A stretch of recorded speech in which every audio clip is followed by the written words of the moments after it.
My name is Louis Essig. I was born and raised here in Grandview Heights. I graduated from Grandview Heights High School in 2009. My dad graduated from Grandview Heights High School in 66, and my sister in 14. So it runs in the family. Grandview is what I have known for the majority of my life. Before I get started, anytime I get an opportunity to speak on this topic, I always like to share that alcoholism, addiction, substance abuse, whatever you choose to call it, it doesn't discriminate. And what I mean by that is, race, age, sex, demographic, how you were raised, where you were raised, none of it matters. It can happen to anybody, anywhere. And I'm a prime example of that. Growing up, I was K through 12 in Grandview. I grew up over on Virginia Avenue. And as a kid, I was always super involved and active, and there's people in this room who know that. There's people in this room who knew me as a kid. And what that looked like was in kindergarten, I was the ringleader in the kindergarten circus. And I played every single youth sport that was available to me. Football, baseball, basketball, soccer. I did it all. And the pumpkin run, I loved to run. I placed first in my age group at one point in the pumpkin run. I loved being outside, I loved staying active, I loved being involved. I remember going into 5th grade was the first time that there was information that was given to me about drugs and alcohol. And it was the DARE program, and it was that whole, just say no campaign, right? And the funny thing about it is, it worked for me for a while, obviously. And what I took away from DARE in 5th grade was simple. It was, if I abuse alcohol or if I use drugs, that's going to ruin my life.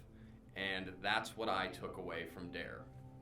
So you fast forward to 8th grade, and I think that period between middle school and high school and moving over to the high school can bring a lot of anxiety for kids. It doesn't matter who you are, and going into freshman year, it was a quiet year for me. I made the honor roll. I decided not to play football because I was a little small for that. And I kind of just breezed through freshman year. I got good grades and everything was fine. Rolling into sophomore year, that's when that whole peer pressure thing showed up.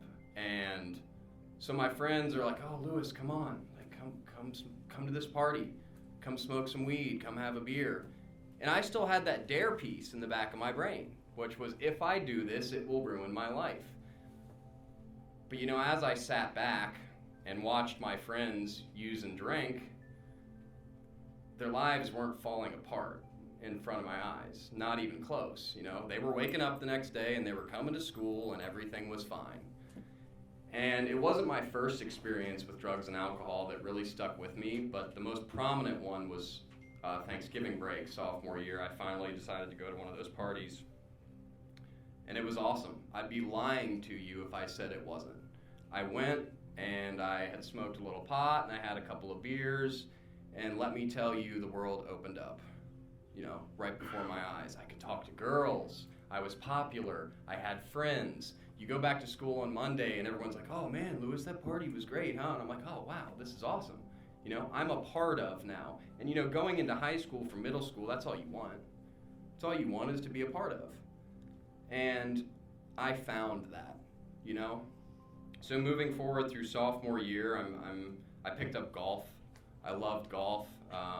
Made the varsity team. That was fun. My grades were fine. And the whole partying thing was really just kind of like every couple months. I didn't want to take it too far because I didn't want to go off the deep end, because if I went off the deep end, I was going to ruin my life. And once junior year came around, that kind of went out the window. It was a lot more frequent. It was a lot more marijuana smoking. The partying was picking up, and I vividly remember one day, I think it was study hall, I was in the cafeteria, and my friend came up to me and he was like, "Hey Louis, take this pill. You're going to like it." And I was like, "Okay, well what is it?" Mind you, I'm a junior in high school, I'm 17. He's like, "Just take it, you'll like it. This is my friend. This is my friend." So I'm like, "Okay, great." I took it. It was Adderall, and I liked it, Maybe should have thought a little harder about ingesting something that I didn't know what it was, but You know, I'm a kid, I'm invincible, whatever. You know, and that's how I viewed it. And so yeah, the partying picked up a lot in junior year. By the time I got to senior year, all bets were off. I was smoking pot, open lunch, after school. I was partying every weekend to the best of my ability, at least, while still trying to hide it from my parents, of course, because that's an important part of this too. I don't want them to find out. I don't want to get in trouble. You know, and but the whole thing is like I'm maintaining a B average, and I'm still rotating between the 2 and 3 spot on the varsity golf team. You know, I took my SATs, and my SAT scores were high enough that Ohio University accepted me and gave me a Gateway scholarship to go to school there. So, do I really have a problem? You know, do I really have an issue? That summer between senior year and freshman year in college, I was introduced to Oxycontin. And back then, 2009, Oxycontin was extremely popular and it was really cheap. Mind you, like I've shared, I was drinking and I was smoking pot, and it didn't really seem to affect my life.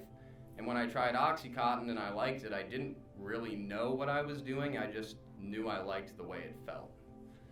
And I pretty much picked up an Oxycontin habit just like that. By the time I got down to Ohio University, I was already a professional alcoholic, drug addict. And I learned that right here, in Grandview, no questions asked. But it's funny, that feeling that I experienced coming into high school, it kind of came back when I got down to OU, because I didn't fit in. And now all of a sudden, the drugs and the alcohol and the parties weren't filling that void anymore for me.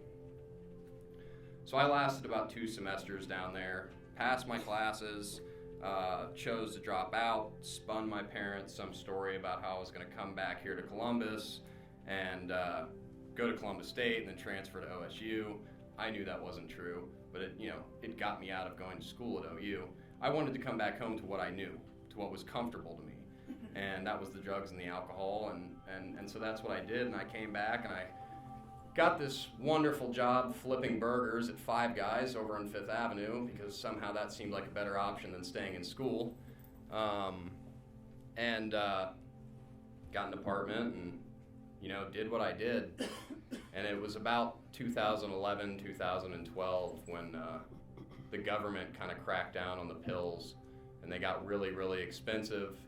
And, I finally learned what it meant to go through withdrawals. And basically the only option I had, what felt like the only option I had, was to switch to heroin. And so mind you, here I am doing things that, I grew up in Grandview. I'm never going to do heroin. Are you kidding me? And here I am doing heroin. And once I started doing that, things went downhill real quickly. At that point, all bets were off. I was doing any type of drug I could get my hand on. I was unemployable. I was not a functioning member of society. I couldn't keep $1 in my pocket, and after you start doing that stuff for so long, you start committing crimes in order to feed your habit. And that's what I did, and it started out with small stuff like shoplifting and, a couple of petty thefts, and I'm trying to make ends meet by selling some drugs, and eventually you get caught, as most do. And then the revolving door of jail began for me. And let me tell you right now, growing up in this community, which is a privilege, by the way, to grow up in this community, because I don't have stories of the electric getting shut off and the hot water getting shut off and being hungry. I don't have any of that. Going down to the county jail after growing up here, that's some culture shock for you. Let me tell you, that was different. That was different. And you'd think, oh, well, that'll make him stop, right? No, it was just a rotating door. I'd do like a couple of days, and then I'd get out. The first time I call mom and dad, hey, can you bond me out? Then I go do a month, or then I go do a couple of weeks, and then all of a sudden I'm getting caught with hard drugs, and now I've got felonies, The culmination of all of this led me to being homeless on the west side of Columbus off of Wilson Road. You know, my parents kicked me out, and you know, I was kind of okay with it, to be honest with you, because I had lost everything. And these wonderful church women had given me this sleeping bag. So I found a nice wooded area with my sleeping bag, and I went to bed that night. You know, and I woke up, it had to be 2 or 3 in the morning, and it was just pouring down rain. And you know, I didn't have anything to cover up with but that sleeping bag, and I pulled that sleeping bag up over my head. And I just remember thinking, like, how did you get here? You had everything. Everything. You know, how did you end up here? And it wasn't, you know, I don't know, it was maybe less than 30 days later. I had warrants out for my arrest, and I got picked up. And this time I did an extended stay in the county jail, about 4 months, before I got to go to court, and I was offered a special docket drug court. It's called the TIES program with Judge McIntosh, you know. And for that, I'm lucky. I shouldn't be sitting here today. I should be dead. I should be dead 10 times over some of the stuff I did. And this is just the Cliff Notes version of my story right now. But I shouldn't be here. And I can tell you right now, I know a handful of Grandview kids who are dead because of this disease. They're gone. You know, I know at least 2 Grandview kids that are sitting down in the county right now. Right now, as we sit here in this room. And on top of that, I know kids who it would blow your mind if I told you their names, that got into drugs that are now sober. Grew up right here in Grandview, you know? And so I want to leave you with this.